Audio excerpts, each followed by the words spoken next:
Karena kebaikan Tuhan, kembali pada saat ini kita bisa berjumpa. Kita patut mensyukuri ya kebaikan Tuhan dalam kehidupan kita. Nah saudara, marilah kita nikmati kembali kebaikan Tuhan.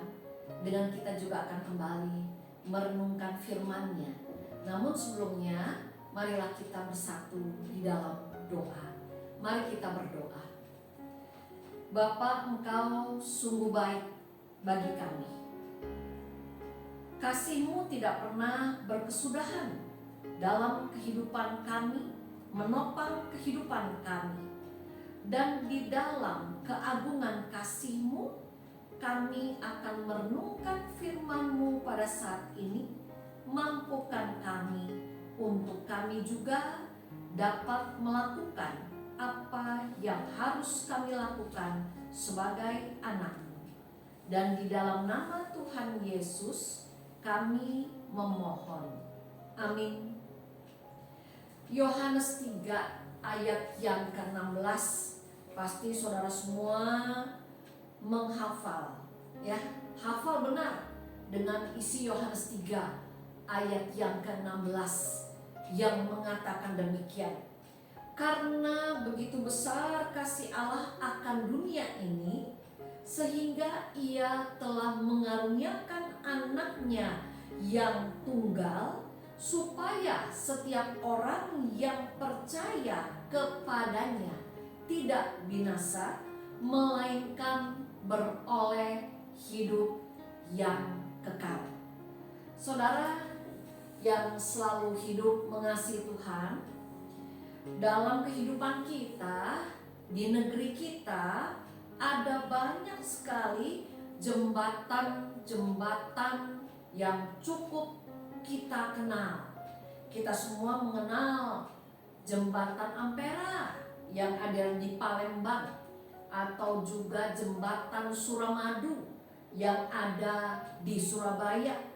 Apalagi yang namanya jembatan Semanggi bagi kita yang tinggal di Jakarta pasti mengenalnya dengan baik.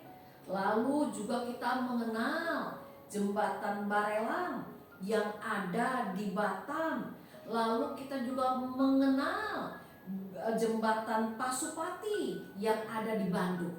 Saudara, banyak lagi jembatan-jembatan yang cukup punya nama di dalam kehidupan kita yang kita kenal. Nah, kalau kita berbicara soal jembatan, apa itu jembatan? Jembatan adalah suatu konstruksi yang digunakan untuk meneruskan jalan yang melalui rintangan.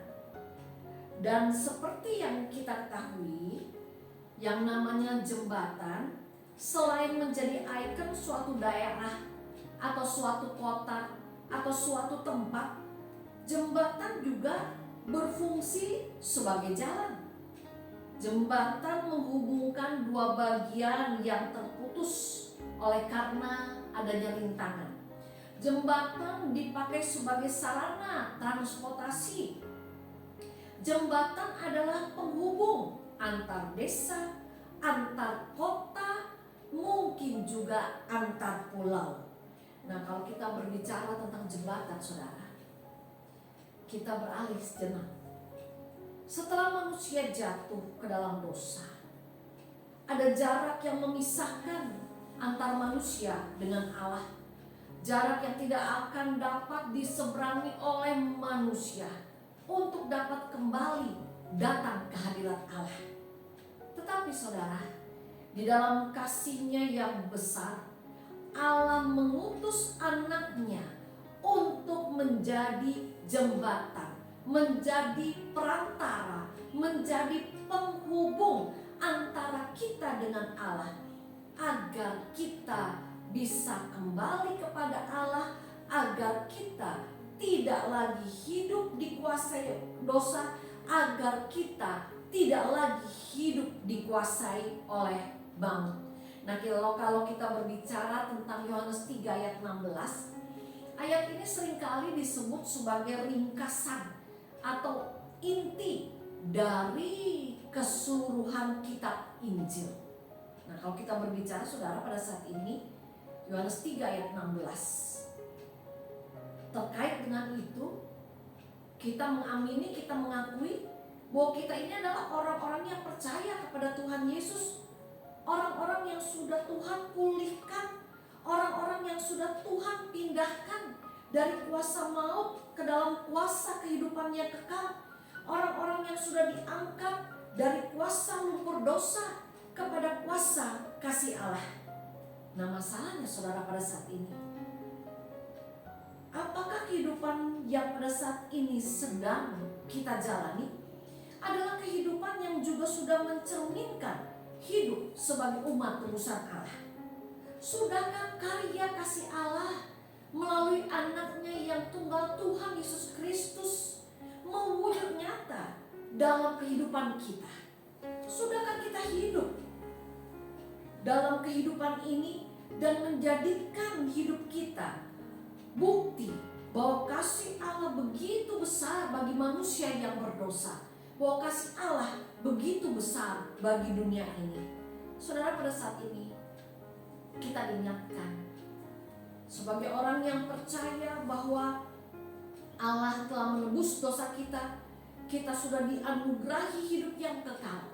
Mari kita nyatakan anugerah kebaikan cinta kasih Allah melalui kehidupan kita secara pribadi. Biarlah kiranya saya dan saudara senantiasa dapat menjadi terang di dalam dunia di mana Allah menempatkan kita. Tuhan memberkati kita semua. Amin.